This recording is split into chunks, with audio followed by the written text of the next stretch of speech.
자, 오늘 살펴볼 하나님의 말씀은 누가복음 1장 34절을 찾겠습니다. 누가복음 1장 34절입니다. 34절.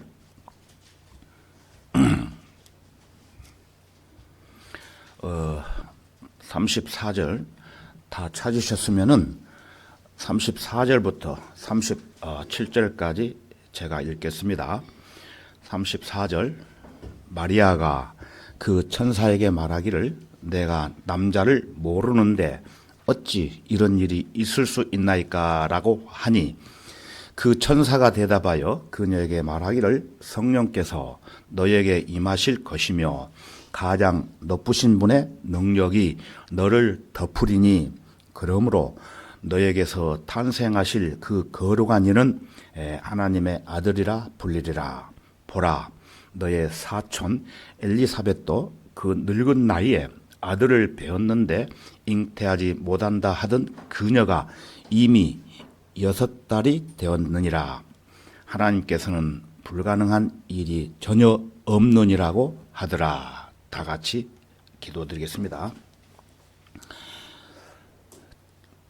자비로우시고 영원한 사랑과 생명이 되시는 주 하나님 아버지, 지난 한 주간 동안에도 저희들을 무한하신 사랑과 은총으로 복되고 행복한 삶을 선하게 살 수 있도록 인도해 주시네 감사드립니다. 이 시간 주님의 귀한 자녀들이 함께 모여 영과 진리로 경배 드릴 수 있도록 좋은 환경과 여건을 허락해 주시고 진리의 말씀들을 상고할 수 있도록 주관해 주신 은혜 더욱 감사드립니다. 하나님의 돌보심이 없다면 어떻게 풍성한 말씀을 들을 수 있겠습니까? 그리고 성경대로 믿는 성도가 되어서 이 소중한 복음의 사역들을 감당하며 수행하고 그 풍성한 열매와 기쁨과 즐거움과 화평을 누릴 수 있으며 언제나 담대한 믿음의 길을 걸어갈 수 있겠습니까? 연약한 저희들을 변함없이 늘 사랑과 은혜로 풍성히 채워주시기를 간절히 원합니다. 이 시간에도 부족한 저에게 이로부터 주시는 지혜와 능력으로 하나님의 말씀을 담대히 선포할 수 있도록 주 성령님께서 인도해 주옵소서. 우리의 주님이시며 구주이신 주 예수 그리스도 이름으로 기도드렸습니다. 아멘. 누가복음 1장을 읽었죠. 누가복음 1장에는 성령에 관한 언급이 있는데 이를 잘 살펴보면은 많은 유익을 얻을 수가 있습니다. 침례인 요한이 태어나기 전 주의 천사가 했던 말을 한번 들어보십시오. 누가복음 1장에 펴져 있죠. 그래서 누가복음 1장 15절을 보시면은 그는 주의 목전에 위대한 자가 될 것이며 포도주나 독주도 마시지 아니하며 모태에서부터 성령으로 충만하리라 그랬어요. 그리고 본문 말씀 1장 35절을 읽었죠. 35절을 다시 보시면은 천사는 마리아에게 이렇게 말합니다. 그 천사가 대답하여 그에게 말하기를 성령께서 너에게 임하실 것이며 가장 높으신 분의 능력이 너를 덮으리니 그러므로 너에게서 탄생하실 거룩한 이는 하나님의 아들이라 불리리라.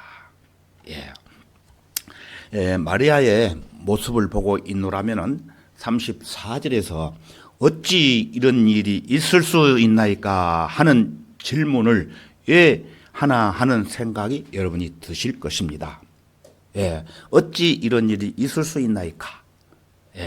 천사가 자기 눈앞에 나타나서 자신이 아기를 낳을 것이며 그의 이름을 예수라 해야 할 것이고 그는 위대하게 되어서 다윗의 보좌 앞에 보좌에 앉아 야곱의 집안을 영원히 통치할 것이라고 하는데 그녀는 또 이렇게 부르짖습니다. 내가 남자를 모르는데 어찌 이런 일이 있을 수 있겠나이까 라고. 저는 마리아가 불신앙으로 인하여 질문을 던진 것이 아니라 너무 놀랍고 두려워서 자기도 모르게 그 말이 터져 나온 것이라고 생각을 합니다. 그 마리아에게 천사는 또 이렇게 대답을 합니다. 성령께서 너에게 임하실 것이며 가장 높으신 분의 능력이 너를 덮으리니라고. 이 말씀 속에는 성령님의 사역이 두드러지게 부각되고 있는 것을 우리가 알 수가 있습니다. 성령님, 하나님께서는 우리 각자에게 놀라운 일들을 명하십니다. 그리고 때로 우리는 마리아처럼 어찌 이런 일이 있을 수 있나이까 하는 질문을 던지기도 합니다. 그러나 우리는 그런 질문을 사카랴가 천사를 만났을 때처럼 많은 의심을 품고서 던지는 경우가 많이 있을 것입니다. 그렇지만 그 질문은 순수한 믿음 가운데서 해야 할 것입니다. 자, 오늘 이 시간에는 세 가지 제목을 가지고 설교를 진행하도록 하겠습니다. 첫째, 승리하는 삶을 살고자 하는 마음. 두 번째, 의미 있는 삶을 살고자 하는 마음. 세 번째, 열매 맺는 삶에 대해서 살펴보도록 하겠습니다. 자, 첫째, 승리하는 삶을 살고자 하는 마음입니다. 모든 그리스도인은 승리하는 삶을 살기 원합니다. 여러분도 원하고 계시죠? 늘상 그런 말을 입에 달고 살지는 않지만 또 그 방법을 제대로 모를 수도 있지요. 그러나 그 마음은 늘 승리하는 삶을 갈구하기 마련입니다. 승리하는 삶은 바울이 원했던 바로 그 삶입니다. 삶. 자, 우리 다 같이 고린도전서 9장 24절로 가보겠습니다. 고린도전서 9장 24절입니다. 24절부터 27절까지 제가 읽겠습니다. 경기장에서 달리는 사람들이 모두 달릴지라도 한 사람만이 상을 받는 것을 너희가 알지 못하느냐. 그러므로 너희도 상을 얻게 되도록 달리라. 이기려고 애쓰는 사람은 누구나 모든 일에 자제하나니 이제 그들은 썩어질 면류관을 받으려 하지만 우리는 썩지 않을 면류관을 받고자 함이라. 그러므로 내가 그처럼 달리되 불확실하게 하지 아니하며 또 내가 그처럼 싸우되 허공을 치는 자 같지 아니하노라. 내가 내 몸을 억제하여 복종하게 함은 다른 사람들에게 전파한 후에 어떻게 해서든지 내 자신이 버림을 받지 않게 하려는 것이라고 이렇게 바울이 말하고 있습니다. 그러므로 바울은 자기 자신 속에는 선한 것이 없다는 사실을 알고 있었습니다. 그리고 바울은 육신 안에서 승리할 수 있는 방법은 전혀 없음을 자각하고 있었던 것입니다. 자, 그러면 우리 다 같이 로마서 7장 18절로 가보겠습니다. 로마서 7장 18절을 찾으셨으면은 19절까지 제가 읽겠습니다. 내 안에 곧 내 육신 안에는 선한 것이 거하지 않는 줄을 내가 아노니 오남은 내게 있으나 선한 것을 어떻게 행하는 것인지는 알지 못하노라.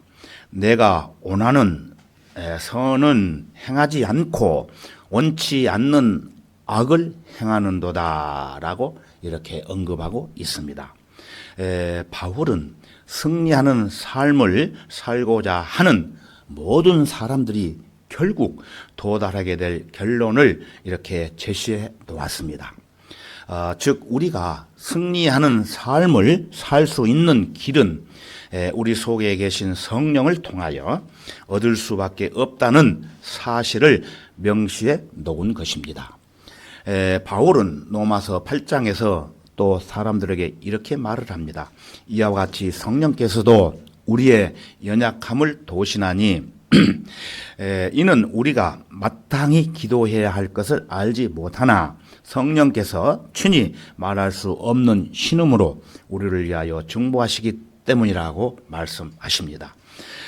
우리는 아직 구속받지 못한 육신의 몸을 입고 있기 때문에 여러 가지로 연약할 수밖에 없습니다. 그래서 질병에도 걸릴 수 있고 또 어려움 앞에서 쉽게 좌절하기도 합니다. 그러므로 성령께서는 우리가 마땅히 기도해야 할 것을 알지 못할지라도 우리의 연약함을 도우신다고 말씀하고 있습니다. 여러분, 제 실상을 보십시오. 이 시대의 사람들은 대부분 너무나도 연약하여서 성별된 삶과 거룩함과는 담을 쌓고 또 하나님을 모른 채 하고 살아가고 있습니다. 구체적인 실례를 하나 들어보겠습니다. 런던에 있는 어느 성공의 교회에서는 음주를 공식적으로 허용하고 있다고 합니다. 음주를. 교회란 원래 사람들에게 성경을 가르치고 하늘나라를 전파하는 곳인데 오히려 사람들을 지옥으로 인도하는 정거장이 되고 말았다는 것입니다. 또 오늘날 이 세상에 만연해 있는 죄악들을 여러분 한번 보십시오. 대학생들이 결혼도 안 한 채 한 침상을 쓰며 살아가고 있으며 대부분의 대학촌에서는 수많은 젊은 남녀들이 자신들이 낳은 아이들을 데리고 한 아파트에서 같이 살고 있다는 것입니다. 저는 서강대학교 정보요원으로 출입하면서 어느 대학생을 봤는데 이런 대학생들이 한두 번이 아니고 여러 번이 있었던 것을 목격을 했습니다. 그런가 하면은 요즘 어린 여학생들이 얘를 낳아가지고 그냥 쓰레기통에 버리는 경우가 있지요. 뉴스에 나오지 않습니까? 이것은 소돔과 고모라 시대에서부터 성행했던 오래된 죄악에 지나지 않습니다. 이 나라의 형편없는 교육자들과 종교 지도자들이 그런 죄악들을 순순히 허용해 버리고 개선시키려는 노력을 전혀 하지 않기 때문에 이런 현상이 벌어지고 있을 수밖에 없다는 것입니다. 이 모든 것을 극복할 능력의 온천은 하나밖에 없습니다. 그것은 바로 우리 속에 거하시는 성령님이십니다. 성령님.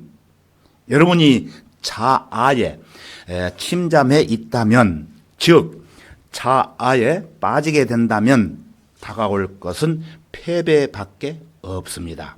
그러나 그리스도 안에 있다면 여러분은 승리할 수 있습니다.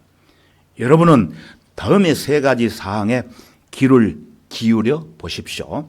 중요한 말씀을 드리겠습니다. 승리하는 삶을 살고자 하는 마음. 첫째, 자신의 구원을 점검해 보십시오. 다시 한번. 이 문제에 관한 한 의심의 여지를 말끔히 제거해야 한다는 것입니다. 성경은 죽음에서 생명으로 옮겨진 사람은 그 사실을 스스로 자각할 수 있다고 말씀하십니다. 자, 요한의 음성을 한번 들어보십시오. 요한일서 5장 12절에 보면은 그 아들이 있는 자는 생명이 있고 하나님의 아들이 없는 자는 생명이 없느니라고 언급하고 있습니다. 자, 두 번째는 승리하는 삶을 여러분 강구하십시오. 예수 그리스도를 구주로 받아들였다 할지라도 만일 그러한 소망이 없다면 결코 승리하는 삶을 살 수가 없다는 것입니다. 저는 어느 교인하고 이야기를 나눈 적이 있는데 그 사람이 말하길 자신은 구원받은 것은 명백하지만 확실하지만 패배하는 삶을 살고 있다고 말을 들은 적이 있었습니다. 그런데 비극적인 사실은 그보다도 비극적인 사실은 그 사람에겐 승리하는 그리스도인이 되고자 하는 마음이 전혀 없다는 것을 느꼈습니다. 여러분 그런 사람이 되면 안 되겠죠. 자, 세 번째로 성령께 이길 힘을 달라고 간구하십시오. 성령께 이길 힘을 달라고 기도하고 간구하시라는 말씀입니다. 그러면 우리 다 같이 사도행전 1장 8절로 가보겠습니다. 사도행전 1장 8절입니다. 여러분이 잘 아시는 성경 구절이기도 합니다만 한번 제가 찾아서 읽어보겠습니다. 사도행전 1장 8절입니다. 그러나 성령께서 너희에게 임하시면, 구원받으면 너희에게 임하죠. 임하시면 너희가 능력을 받으리니 그러면 예루살렘과 온 유대와 사마리아와 땅끝까지 이르러 내게 증인이 되리라고 하시니라. 물론 예수님께서는 이 구절에서 성령의 능력으로 온 세상에 나가 복음을 전파할 수 있다는 뜻을 전달하셨다는 사실을 저와 여러분이 잘 알고 있습니다.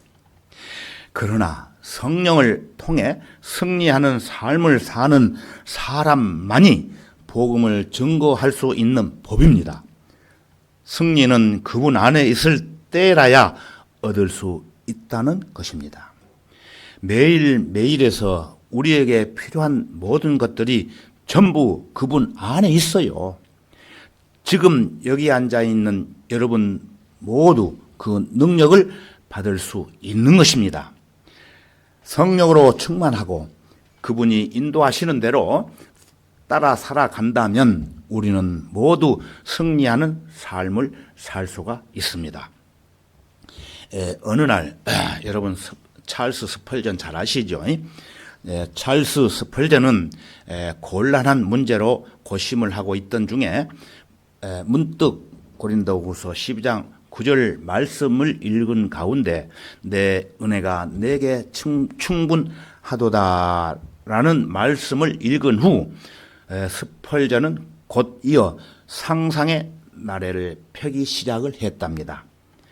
그 내용을 잠깐 여러분에게 소개해 드리면은 그는 상상 속에서 물이 그득하게 넘쳐 흘러내려가는 강가로 갔다는 것입니다.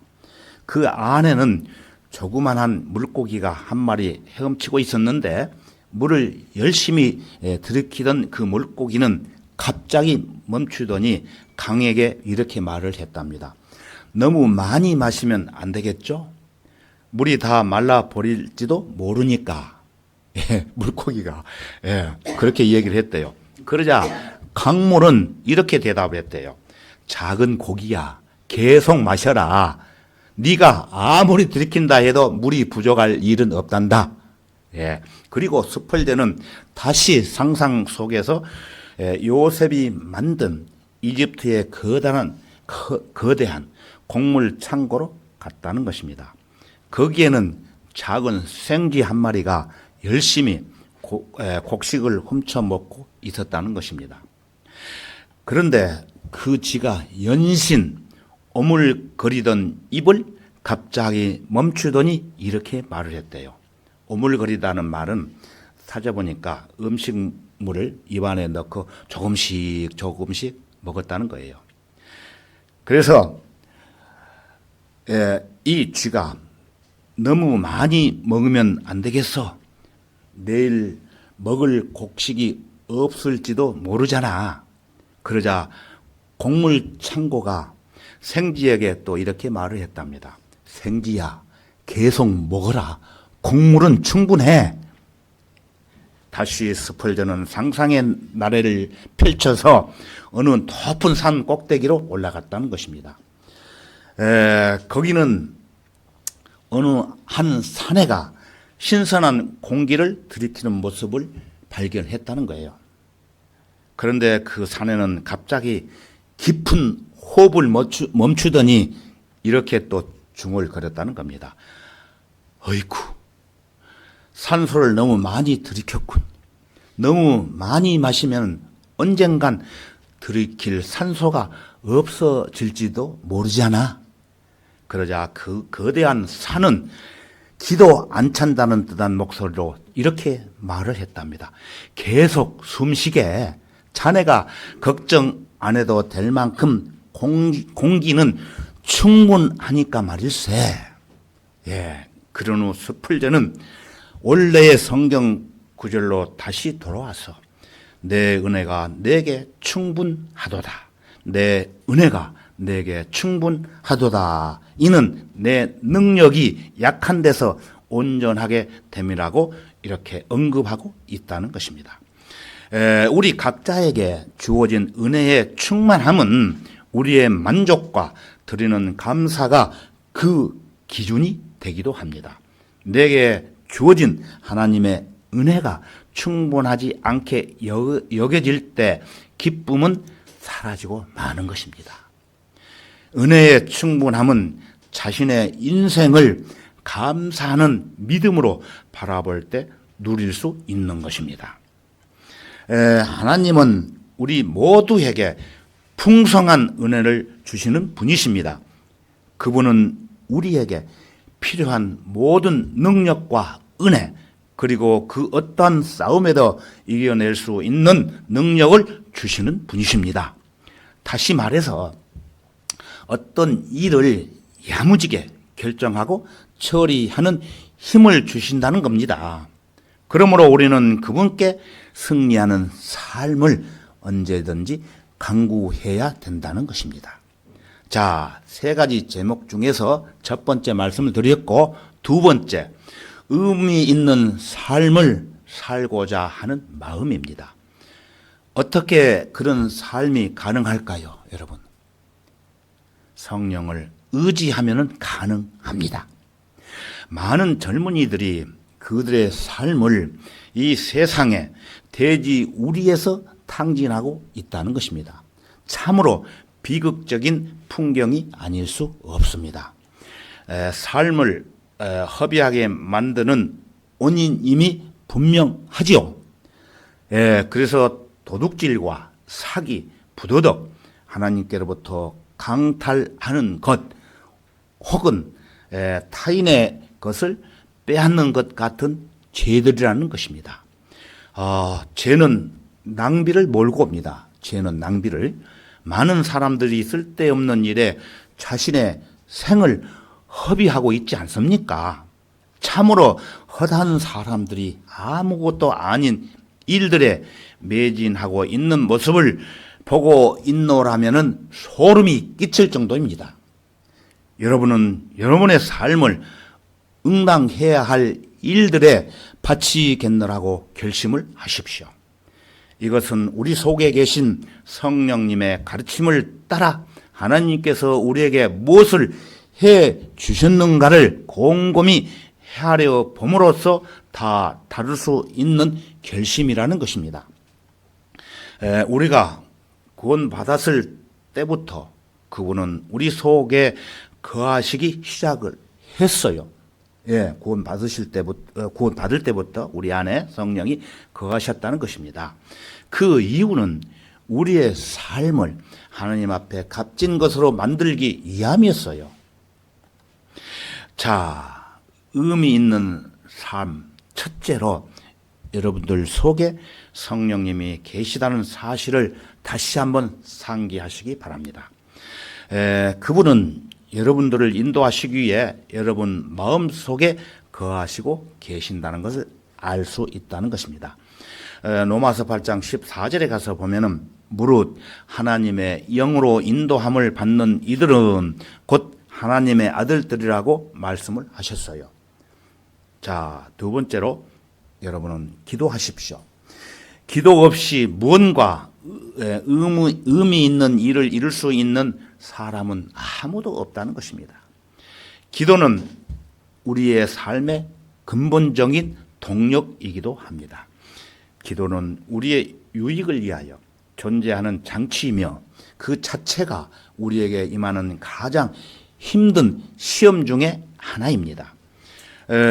아프리카의 어느 마을에 그리스도인들이 꽤 많이 살고 있었는데 그들은 매일 숲속에 정해둔 각자의 장소로 가서 기도하는 시간을 가졌다고 합니다. 숲속에 가서 기도를 했다는 거예요.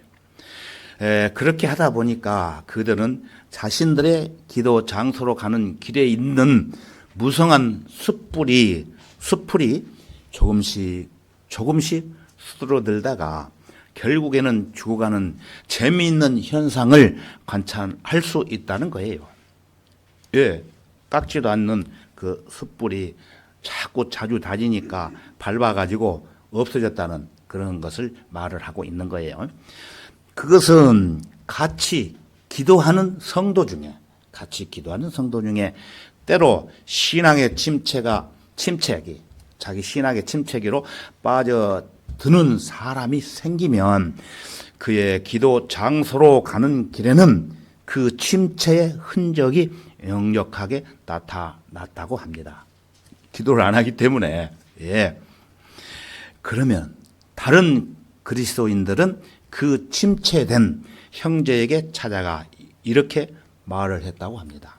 형제여, 그대가 다니던 길에 숲풀이 무성하오라고. 예, 기도하는 길에 다니지 않았기 때문에 형제여, 그대가 다니던 길에 숲풀이 무성하게 자라고 있다고.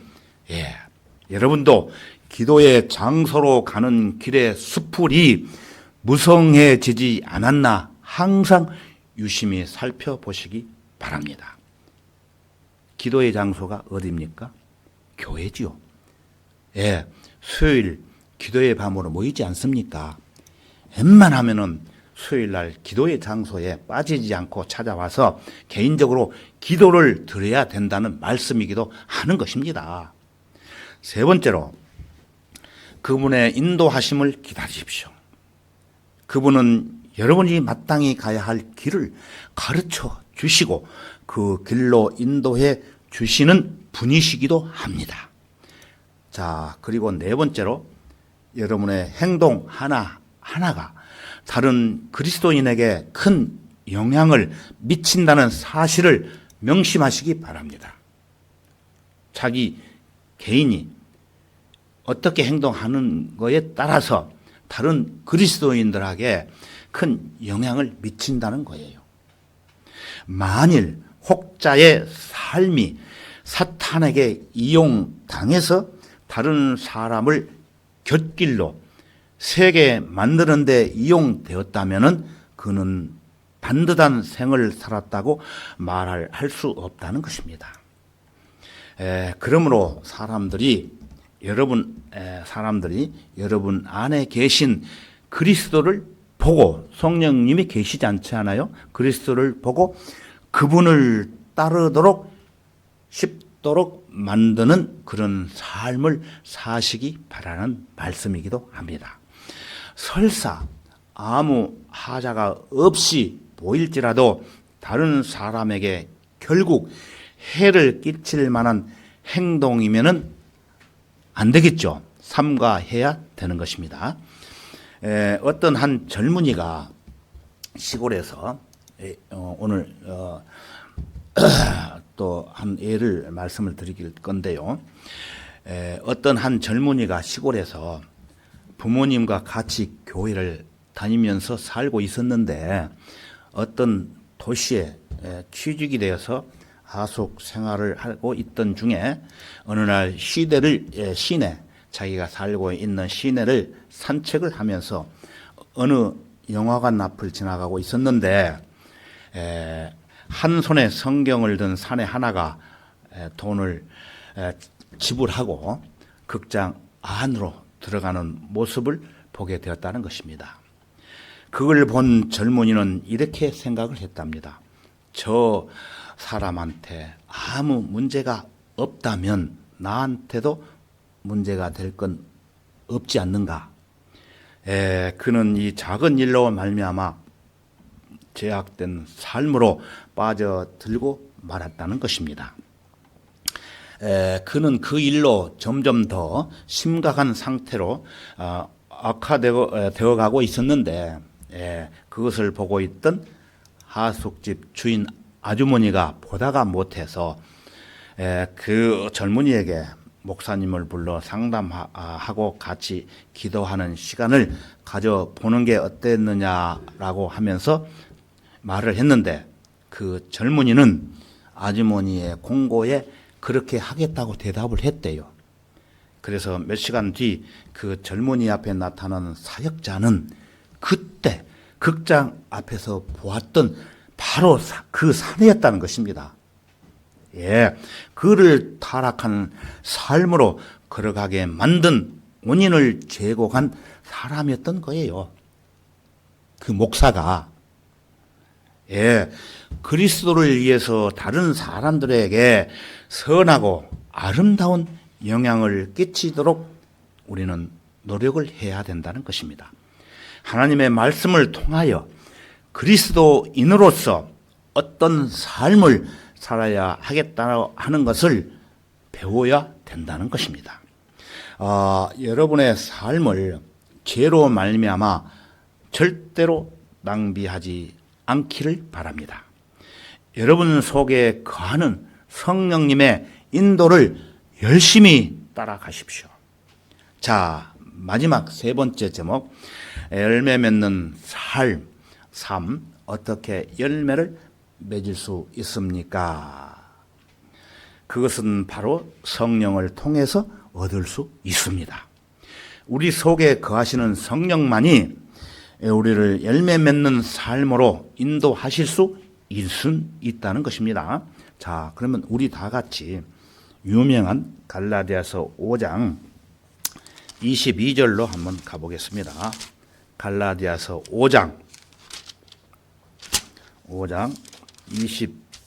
22절입니다. 성령의 열매가 나오죠. 9가지. 5장 22절입니다. 5장 22절 제가 읽겠습니다. 그러나 성령의 열매는 사랑과 기쁨과 화평과 오래 참음과 친절과 선함과 믿음과 온유와 절제니 그러한 것은 반대할 법이 없느니라. 이 9가지 성령의 열매 중 처음 3가지 나오죠. 사랑과 기쁨과 화평. 이것은 내적이고, 다음 3가지 잘 보십시오. 다음 3가지 오래 참음과 친절과 선함, 이것은 외적이며, 마지막 3가지 믿음과 온유와 절제는 하나님께 대한 것임을 여러분이 주목할 필요가 있습니다. 바울이 복음을 전파할 때는 전혀 온유한 것이 없었으며, 그의 두려움과 떨림은 하나님께서 자신의 메시지를 사용하심에 대한 떨림이지, 그의 청중들의 감정을 상할까 염려하는 떨림이 아니었다는 것입니다.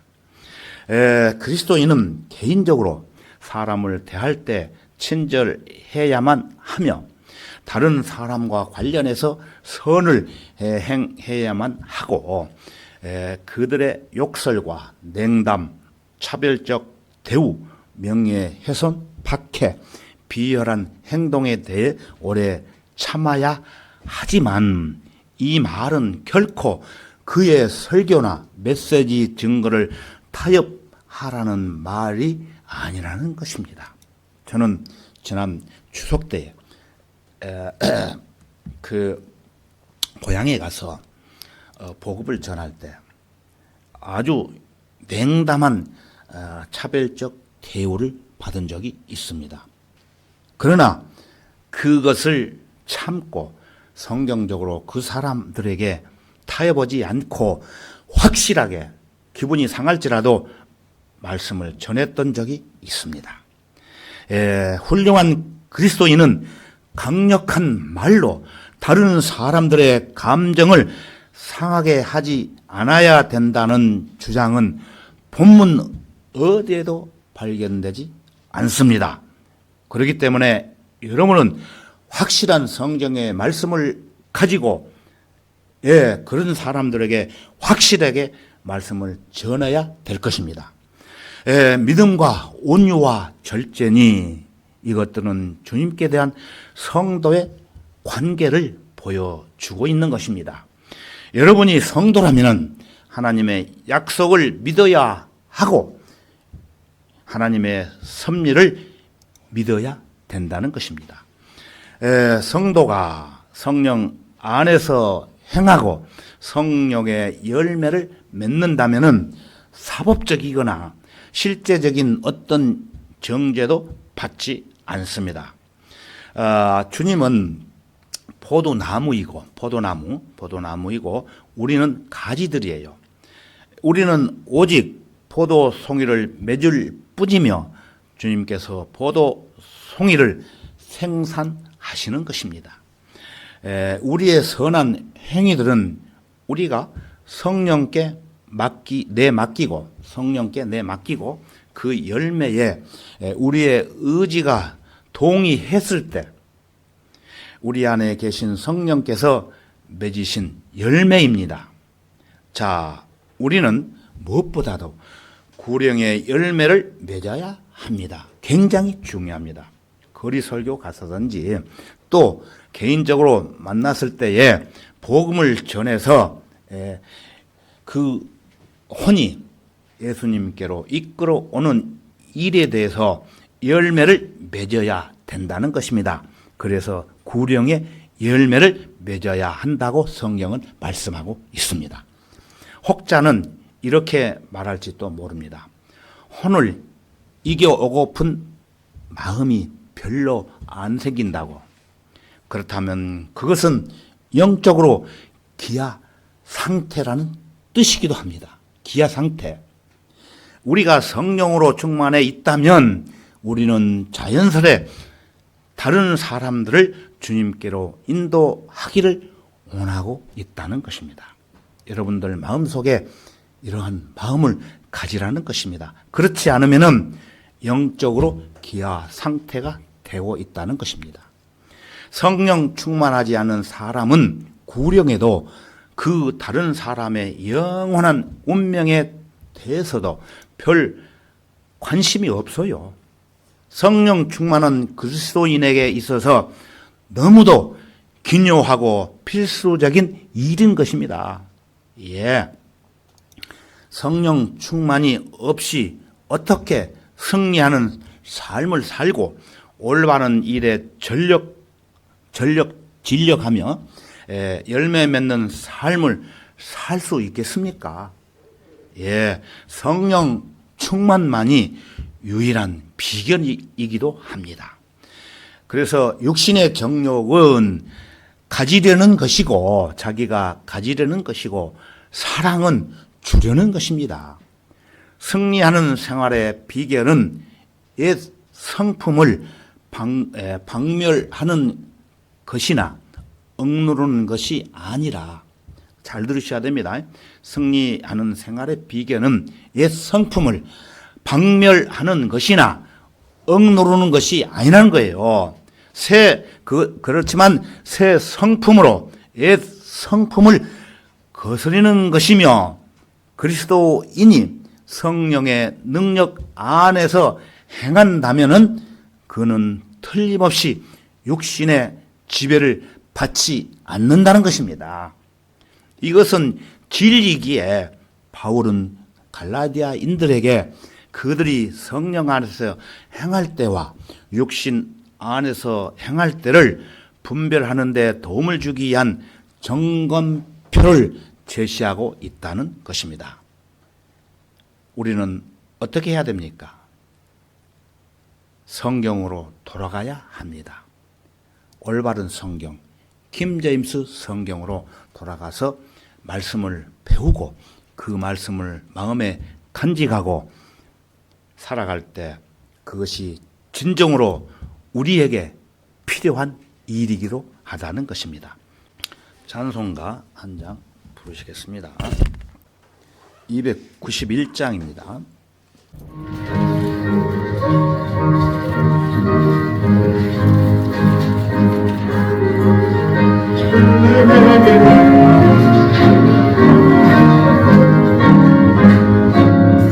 내가 매일 기쁨에 술래기를 행하며 주의 소리 나를 안보하리요. 내가 주의 흠복을 받는 비결 있으면 주의 영이 계시리로다. 성령이 계시네 할렐루야 내게 계시네. 좁은 길을 걸으며 만나 기뻐하는 것 주의 영이 계시리로다. 전에 죄에 빠져서 평안함이 없을 때 예수 십자가에 죽으신 됐고 그것 아래 엎드려 그 신평화 얻으며 주의 영이 계시리로다. 성령이 계시네 할렐루야 내게 계시네. 좁은 길을 걸으며 만나 기뻐하는 것 주의 영이 계시리로다. 나와 동행하시고 모든 염려하시니 많은 수태세와 같이 즐겁다. 주 안에서 내 영혼 크게 만족 얻으는 주의 영이 계시리로다. 성령이 계시네 할렐루야 내게 계시네. 좁은 길을 걸으며 만나 기뻐하는 것 주의 영이 계시리로다. 세상으로 향하던 지난 모든 욕망은 오래전에 벌써 되어버렸네. 어둠 즉시 지나며 모든 행복에 되는 주의 영이 계시리